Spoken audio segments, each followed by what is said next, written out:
네, 알겠습니다. 곧 처리하겠습니다. 네, 바로 연락드리죠.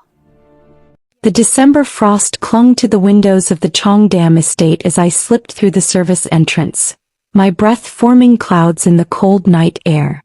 I was already 15 minutes late for the Christmas Eve shift, and my fingers trembled as I fastened the buttons of my black maid uniform in the staff changing room. Han Raon, where have you been? Mrs. Choi, the head housekeeper, appeared in the doorway, her expression tight with worry I'd never seen before. Her usual composure had cracked. You're assigned to the ballroom tonight. The VIP event. My stomach dropped. That's Minji's rotation, I said quietly, tucking a strand of hair beneath my white headband. Mrs. Choi gripped my wrist, her voice dropping to an urgent whisper. Minji's family emergency. Listen carefully, Rayon. Tonight's guests are untouchable. Stay invisible. Don't make eye contact. Don't speak unless spoken to. Understand? I nodded, smoothing the apron over my uniform. I needed this job more than she knew. 2 years ago, I'd fled Jeju Island with my younger brother after our father's death left us buried in debts we couldn't name and couldn't escape. Seoul was supposed to be sanctuary, but sanctuary required money, and Minjun's medical bills from Asen Medical Center devoured everything I earned. Who's hosting? I asked, reaching for the serving tray. Mrs. Choi's eyes shifted nervously toward the door. Mr. Kang himself is attending tonight. The name settled like ice in my chest. Everyone on staff knew about Kang Yiho, the estate's owner who appeared like a ghost, rarely seen but always felt. Some whispered he was simply a wealthy import businessman. Others spoke of connections that made even the Gangnam police look away. Ballroom. Main floor. Crystal service only, Mrs. Choi instructed. Remember, Rayon. Invisible. Invisible. That had become my entire existence.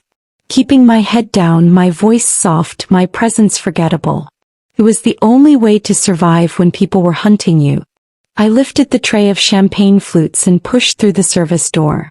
The ballroom glowed with golden light, a massive Christmas tree towering beneath crystal chandeliers, its ornaments catching the glow like captured stars. Silk-draped tables surrounded the space, and men in tailored suits stood in clusters, their conversations humming with power. I moved along the perimeter, spine straight, eyes lowered, refilling glasses and collecting empties. Then my phone vibrated in my apron pocket, a harsh buzz that seemed to echo in the opulent silence. The hospital. My heart seized. I glanced around quickly. Mrs. Choi had disappeared into the kitchen. The guests were absorbed in conversation. I had maybe 30 seconds. I slipped into the shadowed corridor adjacent to the ballroom, pressing the phone to my ear as I turned away from the light. Yubasio? My voice cracked, and without thinking I slipped into my native Jeju dialect. Minjunai Yatiok Dway? What happened to Minjun? The nurse's words were clinical, devastating. His white blood cell count had dropped again. They needed payment by tomorrow, or they'd have to discuss discharge. I closed my eyes, pressing my palm against the cold marble wall, my voice breaking into desperate Jeju phrases I hadn't spoken since leaving the island. Please. Just 1 more week. I'll bring the money. I promise. I didn't hear the footsteps behind me. I didn't sense the presence in the doorway. But when I finally turned, still clutching the phone, my tear-blurred eyes met a pair of dark, calculating ones that seemed to pierce straight through my carefully constructed invisibility. Kang Yiho stood 3 meters away, one hand in the pocket of his perfectly tailored black suit, his expression unreadable. He didn't move. Didn't speak. He simply watched me with the focused intensity of a man who just found something valuable. And in that frozen moment, I knew my life was about to change in ways I couldn't begin to understand. The grandfather clock in the main hall chimed twice as I wiped down the last champagne flute in the service pantry. 2 in the morning. My feet ached, my shoulders burned, and the silk of my uniform collar had chafed my neck raw. The guest had finally departed an hour ago, their laughter and expensive cologne lingering in the emptied ballroom like ghosts. I was reaching for my coat when Mrs. Choi appeared in the doorway, her face pale beneath the fluorescent lights. Mr. Kang requests your presence in his study. No. The words dropped like stones into still water. I must have misheard. Mr. Kang doesn't, he never. Now Raon. Mrs. Choi's voice cracked slightly. Third floor. Swing. My hands went numb. In 2 years of working at the estate, I'd never been summoned anywhere beyond the service quarters. Staff didn't go to the third floor. Staff didn't see Mr. Kang outside of distant glimpses during events. I followed Mrs. Choi through corridors I'd only cleaned but never truly entered, past oil paintings worth more than my entire existence, beneath chandeliers that caught my reflection in fractured, distorted pieces. She stopped at a set of double doors carved from dark wood, knocked twice, then fled without meeting my eyes. Come in. His voice was quieter than I expected. Almost soft. I pushed open the door and stepped into a study that smelled of leather, old books, and something sharper. Whiskey perhaps, or the metallic tang of winter air. Floor-to-ceiling windows overlooked the frozen gardens below, Seoul's skyline glittering in the distance. A massive desk dominated the room and behind it sat Kang Yiho. He'd removed his suit jacket. His white shirt was rolled to his elbows, revealing forearms marked with faint scars I couldn't quite see in the dim light. A crystal glass sat beside his hand, amber liquid catching the glow of the desk lamp. Sit, he said, gesturing to the chair across from him. I remained standing. My survival instincts screamed at me to stay mobile, ready to run. His eyes, those dark, calculating eyes from the corridor, lifted to mine. It wasn't a suggestion, Miss Han.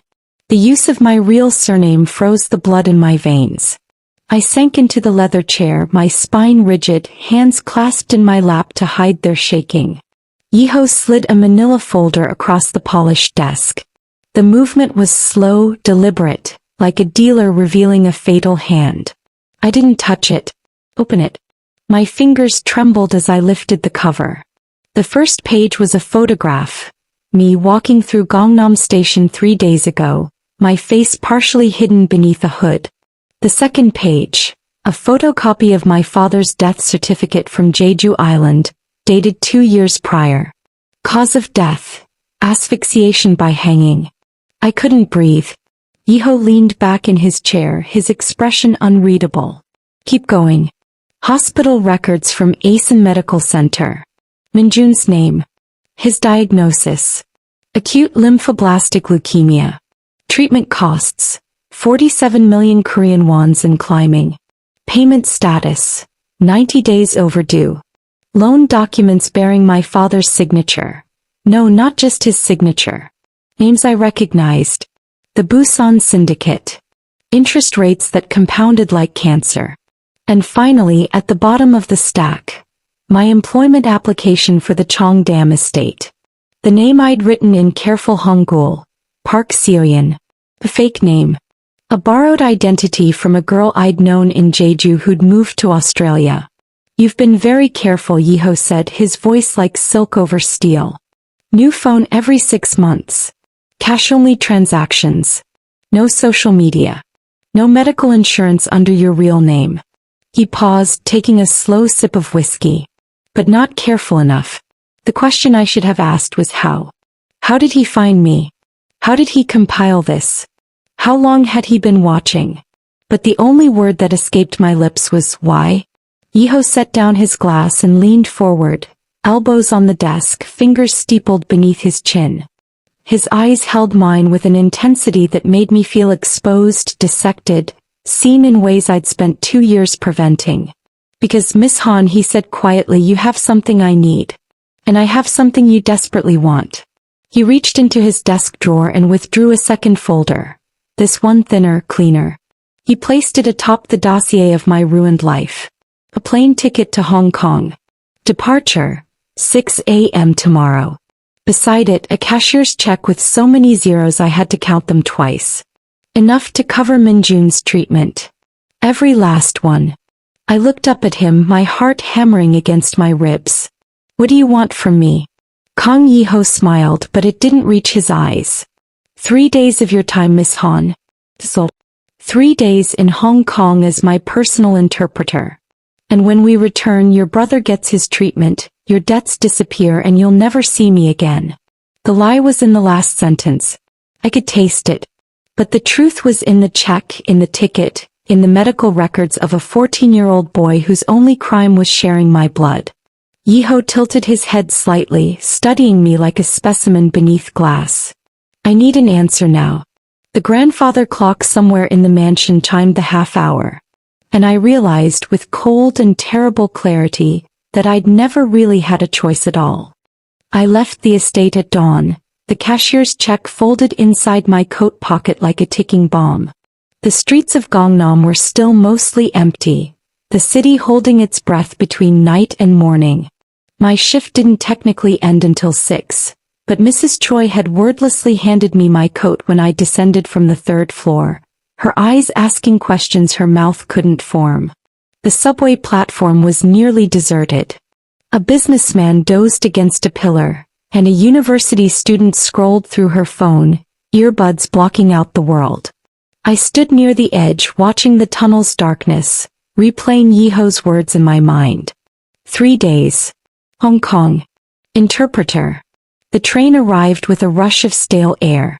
I found a seat in the corner, pressing my forehead against the cold window. My reflection stared back, dark circles beneath my eyes, lips chapped from winter cold, the ghost of a girl who'd learned to disappear. But someone had seen me anyway. I changed trains at Seoul Station, an old habit from the early days when I'd thought the Busan syndicate might follow me north. The morning crowds had thickened now, salarymen in dark suits, women in office wear, the machinery of Seoul's workday grinding into motion. That's when I saw it. A black Mercedes parked across from the station's west exit. Tinted windows. Engine running, exhaust curling into the frozen air. My heart stuttered. I turned quickly, joining the flow of pedestrians heading toward the bus terminal instead. 3 blocks later I glanced back. The Mercedes had moved. It idled at the corner, maintaining distance but never quite disappearing. My hands went cold inside my coat pockets. I ducked into a convenience store, pretending to browse instant ramen while watching the street through the window. The Mercedes didn't pass. Simply waited. How long? The question burned through my chest. How long had this car been following me? I paid for a coffee I didn't want and exited through the side door, cutting through an alley that smelled of garbage and cooking oil. My apartment was still 4 blocks away. I could make it. The Mercedes emerged at the alley's end, blocking my path like a patient predator. I stopped walking. My breath came in short, visible bursts. Around me, the city continued its morning rhythm. A grandmother pulling a shopping cart, a delivery driver unloading boxes, lives untouched by the terror crystallizing in my veins. The Mercedes's rear door opened. No one emerged. It simply stood open, an invitation or a threat, I couldn't tell which. I thought of Minjun, 14 years old and sleeping in a hospital bed with needles in his arms. I thought of the check in my pocket, heavy as a stone.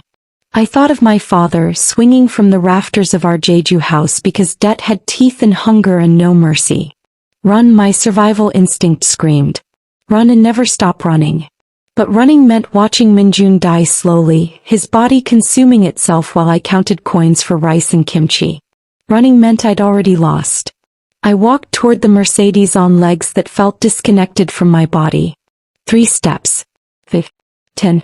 The interior was leather and darkness, and I couldn't see who sat inside.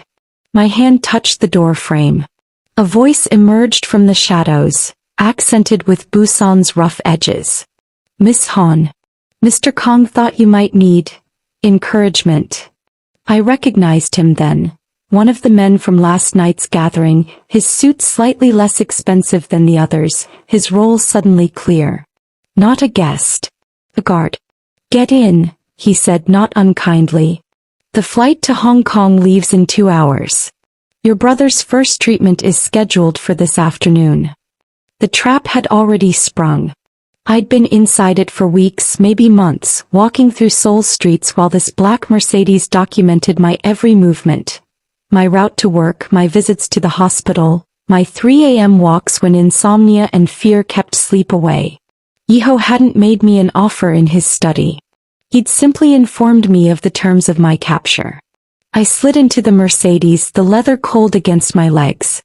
The door closed with a definitive click and the man beside me, broad-shouldered, scar across his left eyebrow, handed me a leather portfolio. "Your documents," he said as the car pulled smoothly into traffic. "Passport, visa, itinerary. Mr. Kang is very thorough." I opened the portfolio with numb fingers. A passport with my real name, Han Raon, issued 3 weeks ago. A visa stamp for Hong Kong. A boarding pass for flight KE607, seat 2A. And a photograph, paper-clipped to the top. Minjun, smiling in his hospital bed, holding up a peace sign for the camera. The timestamp read yesterday, 3:47 p.m. While I'd been serving champagne to Seoul's elite, someone had been visiting my brother. The message was clear. We know where he is. We know when he's alone. We know everything. I looked up at the man beside me, this guardian or warden, I couldn't decide which. "What exactly does Mr. Kang need me to interpret?" I asked, my voice surprisingly steady. He smiled, but it held no warmth. "Nothing you need to worry about, Miss Han. Just remember, some conversations are better translated than understood." The Mercedes merged onto the highway toward Incheon International Airport, and Seoul's skyline receded behind us like a city I'd never see again. The private jet was smaller than I'd expected, but exponentially more luxurious than anything I'd ever imagined. Cream leather seats, polished wood paneling, carpet so plush my footsteps made no sound. Through the oval windows, Incheon's coastline receded beneath us, the yellow sea spreading like hammered steel under the morning sun. I sat alone in the cabin's forward section, my hands gripping the armrests as the jet climbed through scattered clouds. The scar-browed guard, he'd introduced himself only as Daeshik, had disappeared behind a curtain toward the rear, leaving me in silence broken only by the engine's steady hum. I'd called the hospital from the airport. Minjun's doctor had confirmed the first payment had cleared. Treatment would begin immediately.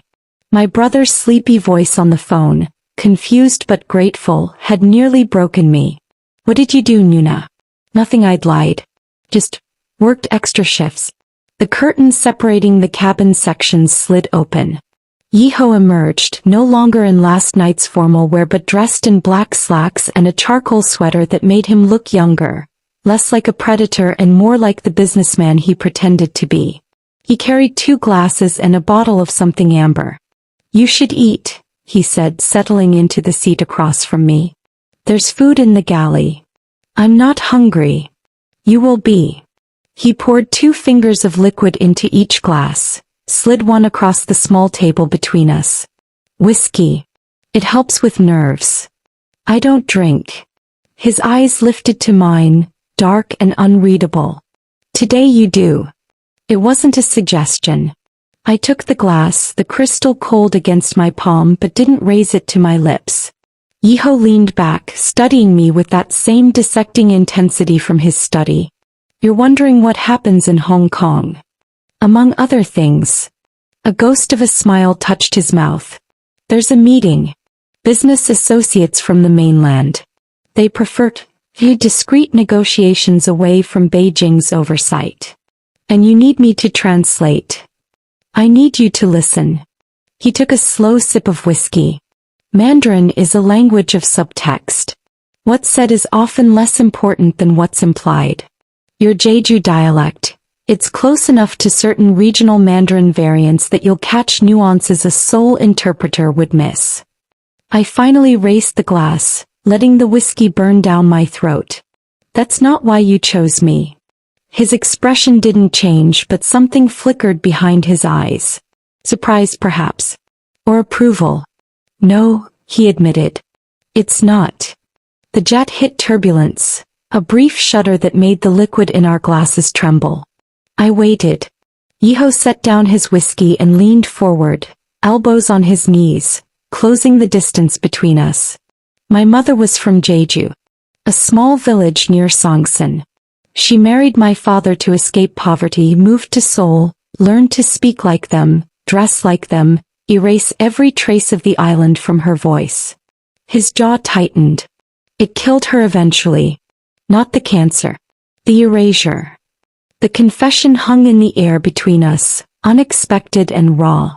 The men we're meeting, he continued, voice dropping lower, they've dealt with me for 5 years. They know my patterns, my tells, my usual personnel.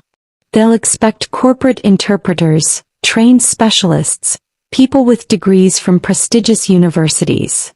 He paused. They won't expect a housekeeper from Jeju who learned Mandarin from late-night dramas and harbor workers. Understanding crystallized like ice in my chest. You want them to underestimate me. I want them to not see you at all. His eyes held mine. You've spent 2 years perfecting invisibility, Miss Han. Now I need you to weaponize it. And if I refuse? If I walk off this plane when we land? Yiho's expression didn't harden. Instead, something almost resembling regret crossed his features. Then Minjun's treatment stops. The Busan Syndicate receives an anonymous tip about your location. And you spend the rest of your short life running from debts that will never stop growing. He picked up his glass again. But you won't refuse. Because you're not a fool and you love your brother more than you fear me. The truth of it settled like a weight on my chest. What exactly am I listening for? I asked quietly. Yiho smiled, and this time it reached his eyes. Cold, calculating, dangerous. Lies, Miss Han. In negotiations like these, everyone lies. Your job is to tell me which lies matter. Through the window, the yellow sea stretched endless below us, and I realized I was crossing more than just water. I was crossing into a world where the currency was secrets, where invisibility was a weapon, and where a man like Kang Yiho collected people the way others collected debts. And somehow I'd become part of his collection. The question was whether I'd survive long enough to buy my freedom back. Hong Kong hit like a fever dream, neon signs bleeding into gray afternoon rain, the smell of street food and exhaust mixing with sea salt from Victoria Harbor. The Mercedes that collected us from the airport was identical to the one in Seoul, as if Yiho's world simply replicated itself across borders. We drove through Kowloon's dense streets, past markets where vendors called out in rapid Cantonese, through neighborhoods where laundry hung from bamboo poles stretched between buildings like urban prayer flags. The car climbed steadily upward away from the chaos, until we reached a glass tower that pierced the clouds. Daeshik led us through a lobby of black marble and gold accents to a private elevator that required a keycard. No buttons inside, just a smooth ascent that made my ears pop. The penthouse occupied the entire 42nd floor. Floor-to-ceiling windows overlooked the harbor, where cargo ships moved like toys through the rain. The interior was all clean lines and muted luxury, cream sofas, abstract art. A kitchen of stainless steel and black granite that looked like it had never been used. This is the safe house? I asked, unable to keep the disbelief from my voice. Yiho removed his coat, handing it to Daeshik. Safe is relative. Comfortable is negotiable. He gestured down a hallway. Your room is the second door. You have 2 hours before we need to leave for dinner. My room was larger than my entire Seoul apartment. A bed with white linens so pristine they looked untouched by human hands. A bathroom of heated marble floors and a rainfall shower. And against the far wall, a closet with sliding doors. I opened it. Designer clothes hung in neat rows, organized by color. Dresses, blouses, slacks, all in my exact size. Tags still attached, prices I didn't let myself read. On the shelves below, shoes I'd only seen in magazine advertisements. Handbags that cost more than a year of Minjun's treatment.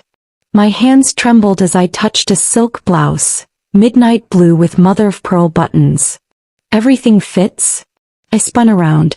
Yiho stood in the doorway, leaning against the frame with his hands in his pockets. How did you know your size? He stepped into the room. I'm thorough, Miss Han. We've established this.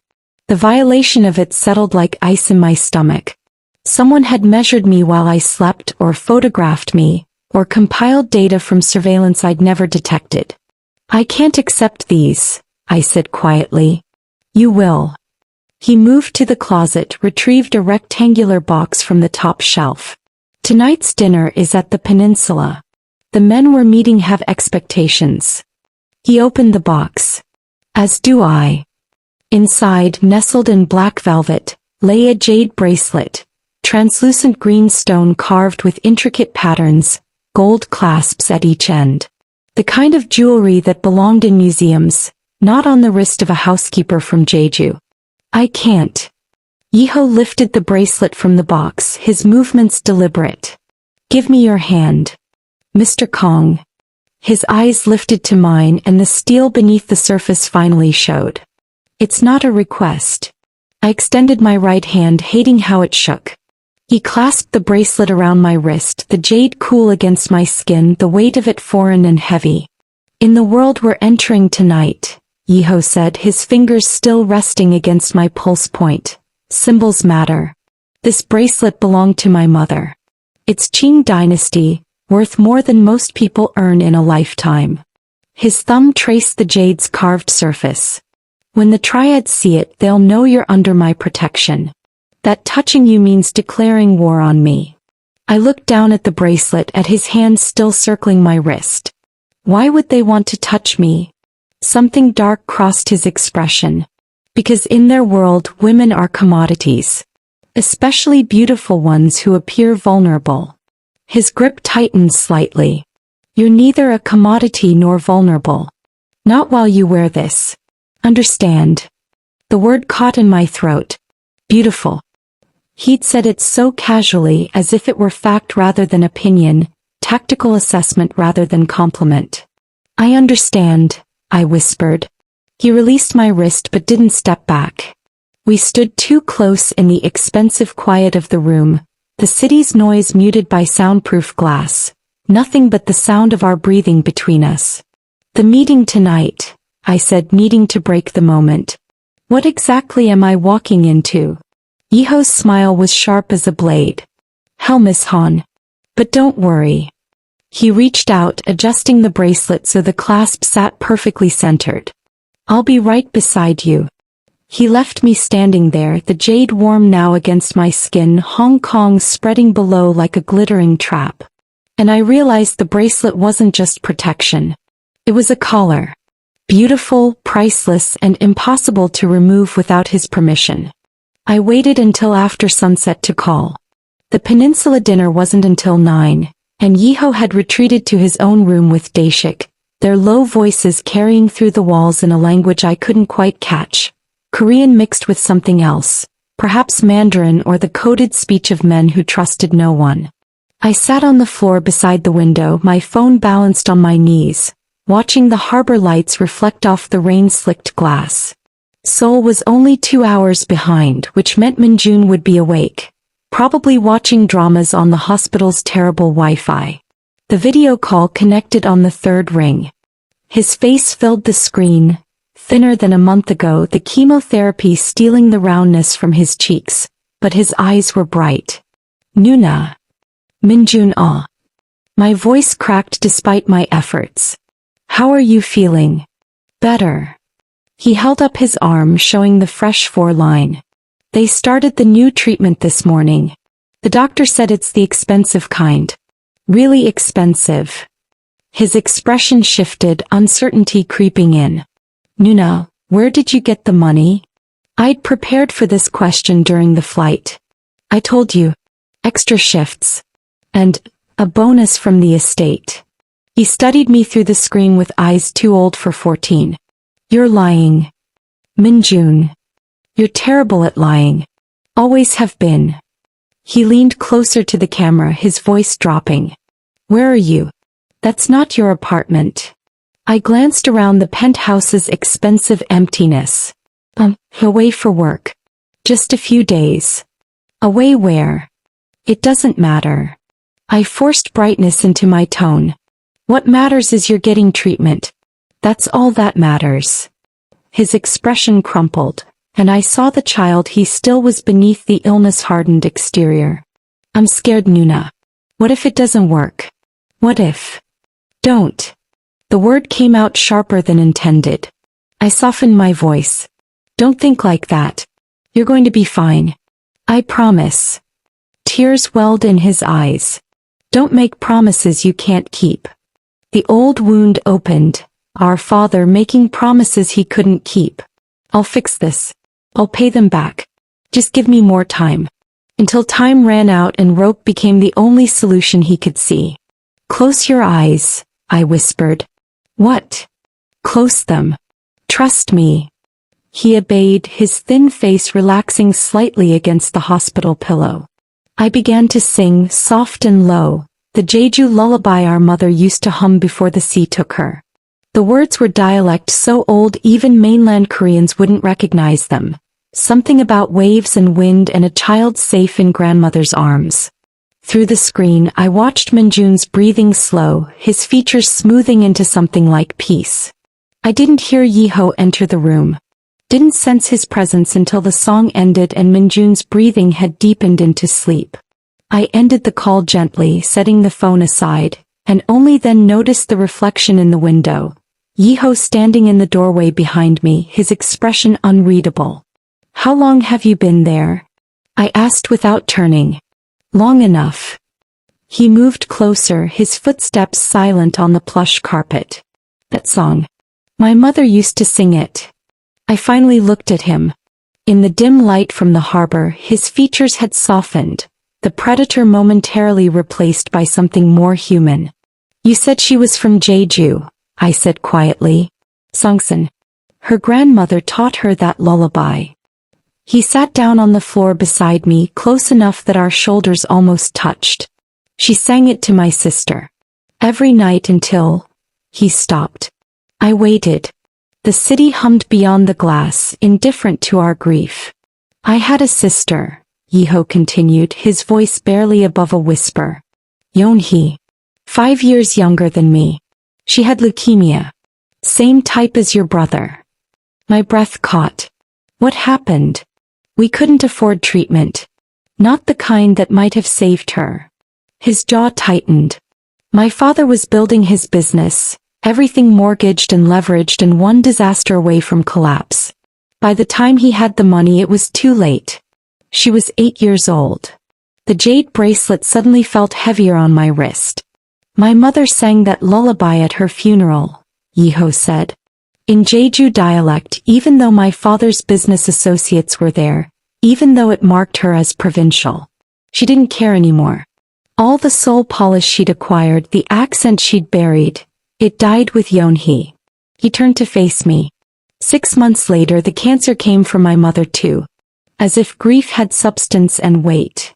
I understood then. The dossier. The surveillance. The impossible offer. I'm not saving your brother out of kindness, Miss Han, Yiho said. I'm saving him because I couldn't save Yeonhee. Because some debts can't be paid but they can be transferred.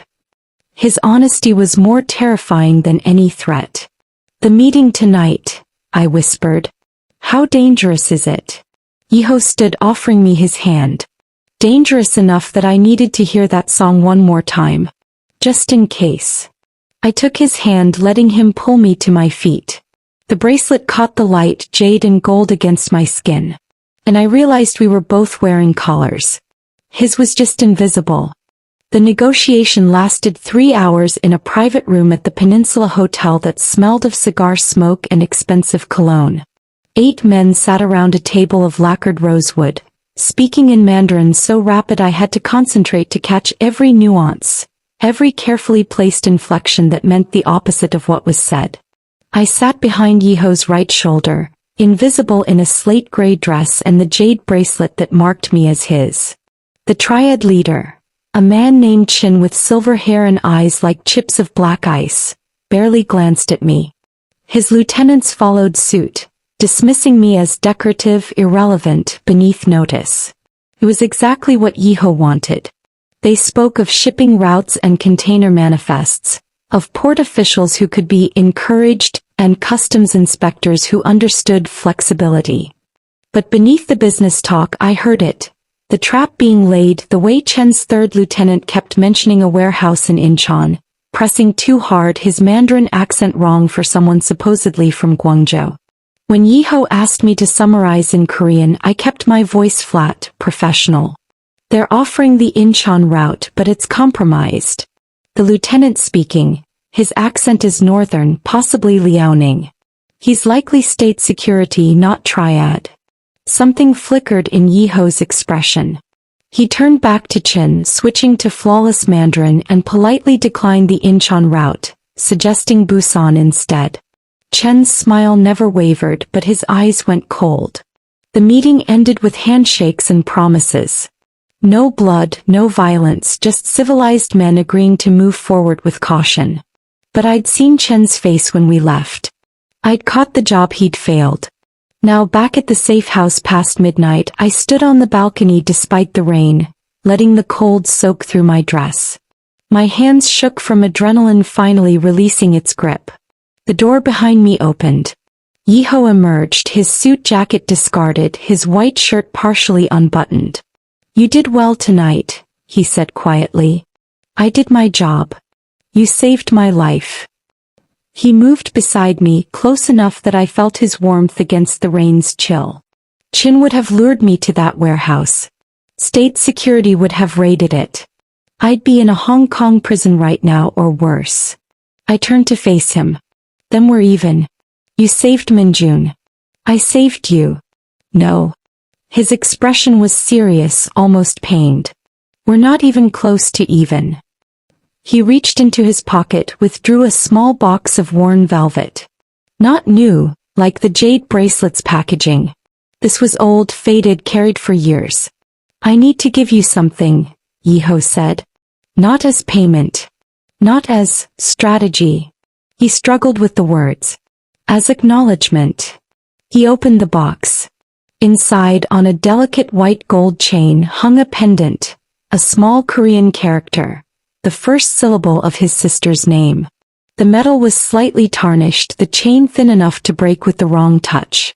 "Yeonhee wore this every day," he said softly. "My mother gave it to her on her 6th birthday. She was buried with it, but..."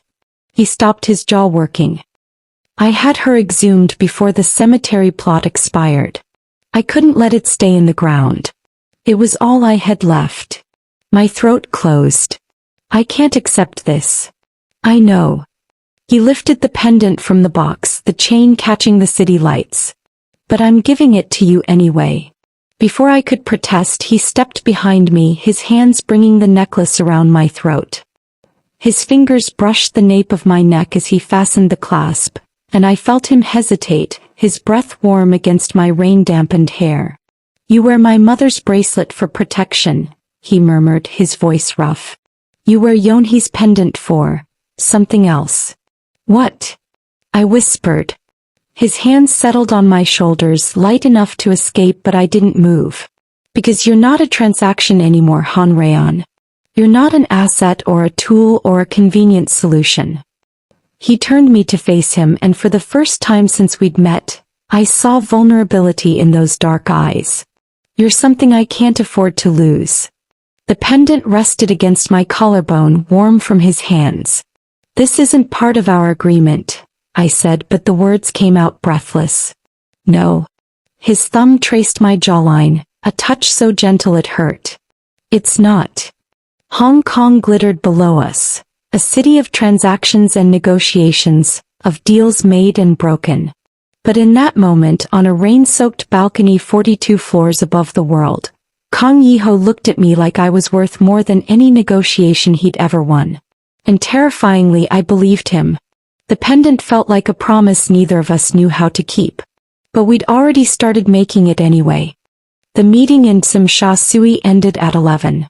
A gallery viewing, ostensibly, contemporary art from mainland Chinese dissidents. The kind of event where money and politics mixed behind champagne flutes and polite conversation. Yiho had spent 2 hours speaking with potential investors, his hand occasionally brushing the small of my back. The the jade bracelet and blood pendant marking me as his in a room full of predators. Daeshik brought the car around to the building's underground parking garage, 3 levels below street level where the fluorescent lights flickered and cast everything in sickly yellow. I should have noticed the silence first.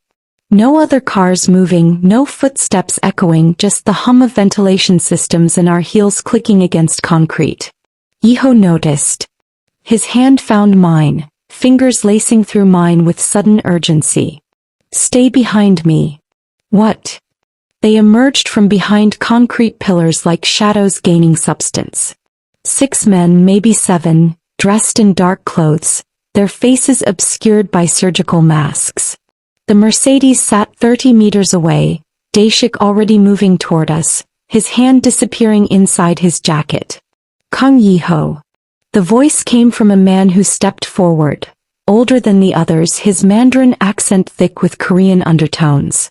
"Chairman Huang sends his regards." Yiho's grip on my hand tightened. "Tell Huang if he wants to talk he can call. He's done talking." The man pulled something from his jacket, not a gun but a photograph. He held it up. Minjun, asleep in his hospital bed, today's date stamped in the corner. "The boy looks peaceful. Be a shame if something disturbed his rest." Ice flooded my veins. Yiho's entire body went still beside me, the kind of stillness that preceded earthquakes. "You made a mistake coming here," he said quietly. "An irreversible one." The man laughed. "We outnumber you, Mr. Kang. Come with us peacefully, leave the girl and—" Yiho moved. I'd seen violence before. My father's drunken rages, the loan sharks who'd come to our Jeju house demanding payment. But I'd never seen anything like this. He crossed the distance in 3 strides, his fist connecting with the speaker's throat before the man could finish his sentence. The sound was wet, crushing. The man dropped, choking, and Yiho didn't stop. The others rushed forward. Daeshik intercepted too, his movements precise and brutal. But Yiho. He fought like violence was a language he'd spoken since birth. A knife flashed. Yiho caught the attacker's wrist, twisted until bones snapped, took the blade and drove it into the man's thigh with clinical precision. Another man grabbed him from behind. Yiho threw his head back, connecting with the attacker's nose, spun and delivered an elbow strike that sent the man crashing into a concrete pillar. Blood sprayed across the yellow lights. I stood frozen, my back pressed against a car, watching the man I'd shared whiskey with, who'd given me his dead sister's pendant, become something monstrous. The leader, still gasping on the ground, reached for something. A gun. Yiho's foot came down on his wrist. The crack echoed through the garage. Then Yiho crouched, lifted the man by his collar, and spoke in Mandarin so cold it felt like winter-given voice. "You threatened a 14-year-old boy. There's no mercy for that." What happened next? I turned away. But I heard it. The sound of impact, of breath leaving a body for the last time, of a man learning too late that some lines shouldn't be crossed. When silence finally returned, broken only by labored breathing, I forced myself to look. Yiho stood among the bodies, some unconscious, some worse. Blood splattered across his white shirt, his knuckles split and raw. But his eyes when they found mine weren't wild or uncontrolled. They were clear. Calm. Purposeful.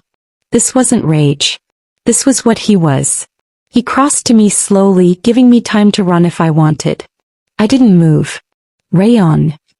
His voice was gentle, impossibly gentle given the carnage behind him. "Are you hurt?" I shook my head, unable to speak. He reached for me, then stopped, seeing the blood on his hands. "I'm sorry you had to see this." "Are they—" I couldn't finish. "Alive?" "Mostly." He glanced back at the scene. "Huang will get his message." Daeshik appeared beside us, barely winded, phone already to his ear, speaking rapid Korean. "Cleanup. Disposal. The machinery of violence grinding into motion." Yiho's eyes held mine. "I told you I'd protect you. I meant it." I looked at his bloodied hands, at the pendant resting against my throat, at this man who'd killed, or nearly killed, for the threat against my brother. And I realized the most terrifying thing wasn't what he'd done. It was that I wasn't afraid of him.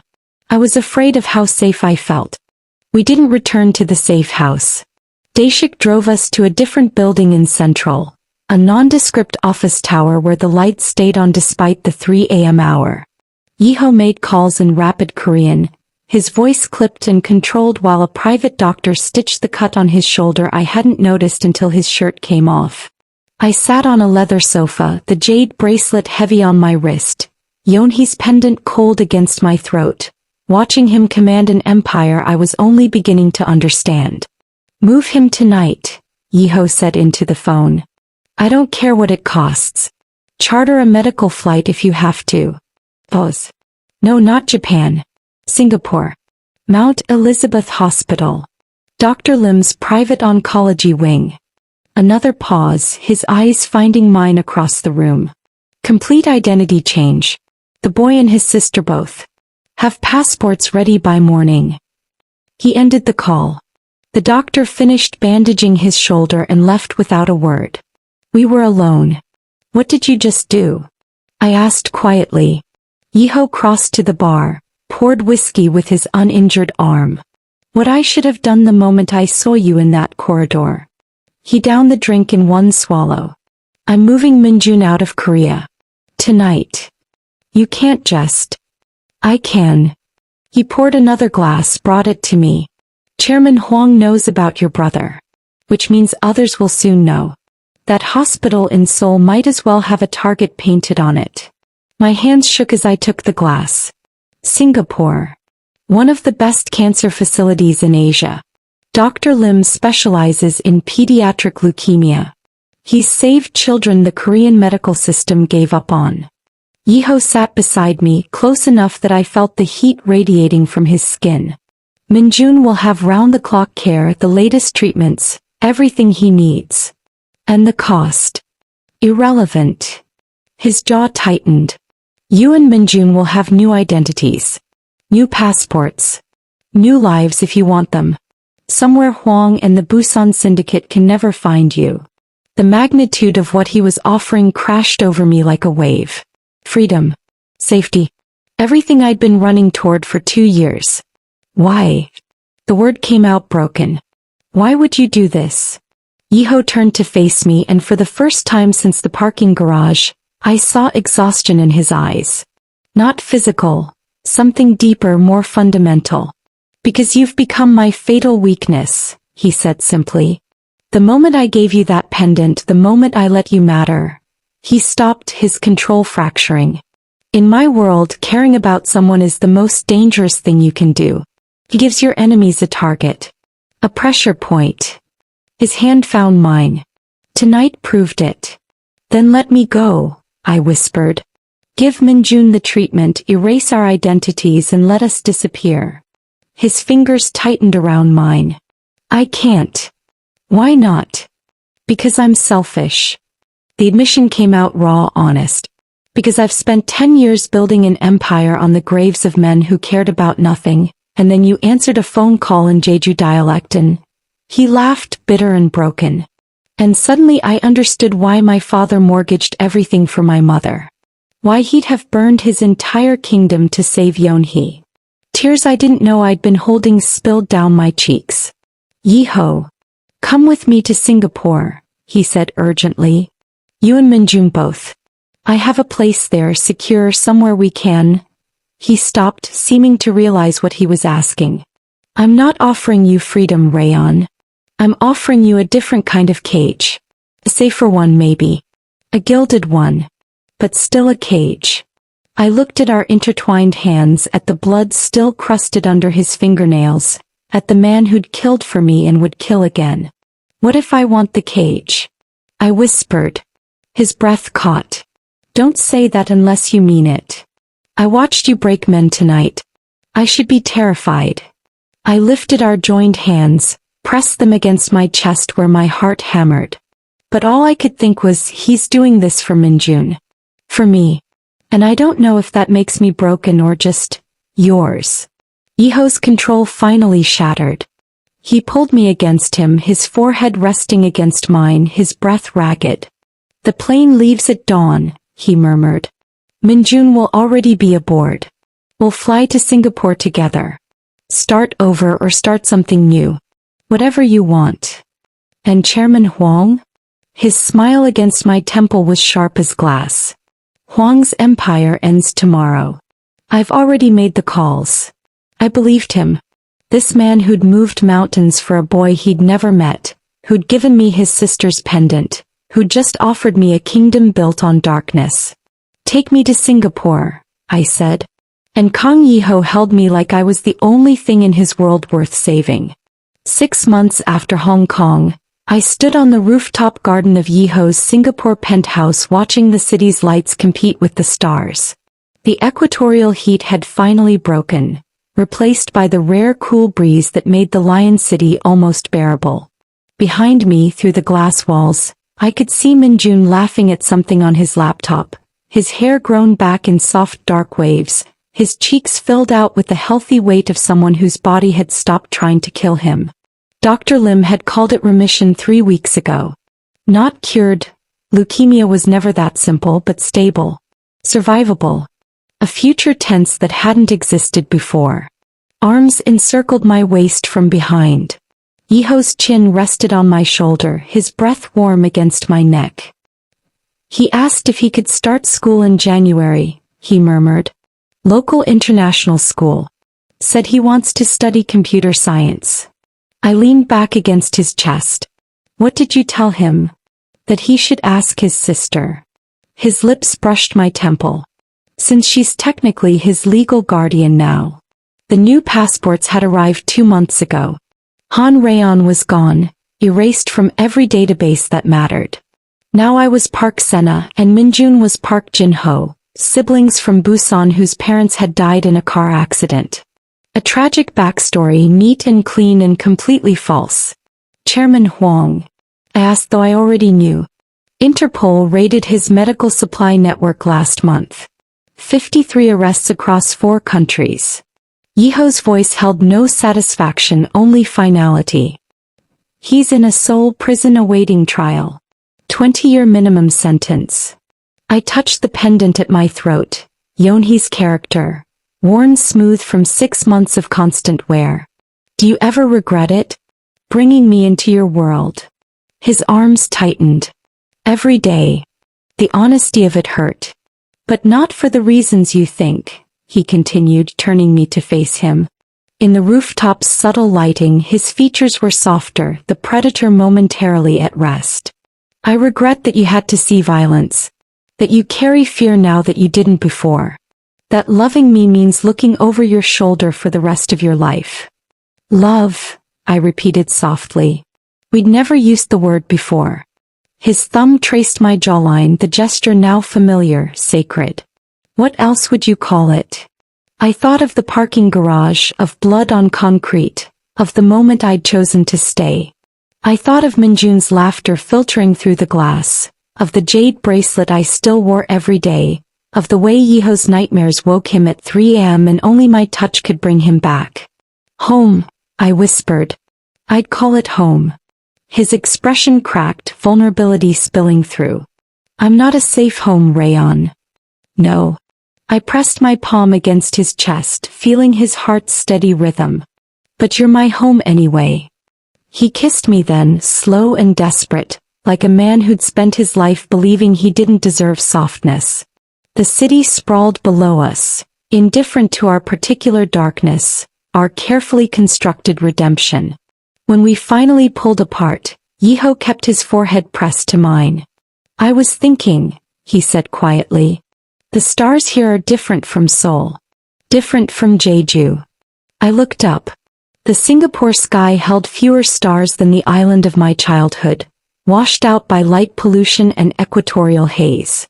But they were there, persistent, refusing to be erased. My mother used to say, Yiho continued, that people are like constellations. Individual stars that only make sense when you find the ones that match your pattern. His fingers traced the scars on my wrist, faint white lines from a past I'd tried to forget. Then he lifted his own hand, showing me the matching marks from knuckles split too many times. I think we're the same constellation, just born in different skies. Tears burned my eyes. That's beautiful and broken. Like us, he agreed. Through the glass, Minjun waved at us, oblivious to the weight of the moment, simply happy to see his sister and the man who'd saved his life. I'd spent 2 years running, from debt, from violence, from a past that had teeth. But standing on this rooftop with Yiho's arms around me, Singapore's heat pressing close, I realized I'd finally stopped. Not because I'd found safety, but because I'd found someone whose scars mapped the same darkness as mine. Stay with me, Yiho whispered against my hair. Not because you owe me. Not because of Minjun. Just, stay. I turned in his arms, looked at this man who'd killed for me and would kill again, who wore violence like a second skin but held me like I was made of light. I'm not going anywhere, I promised. And beneath Singapore's hazy stars, Kang Yiho, shadow financier killer, the man who'd made me his fatal weakness, smiled like I'd given him the world. Maybe I had. Or maybe we'd simply found each other in the wreckage and decided the ruins were worth rebuilding. Either way, I was home.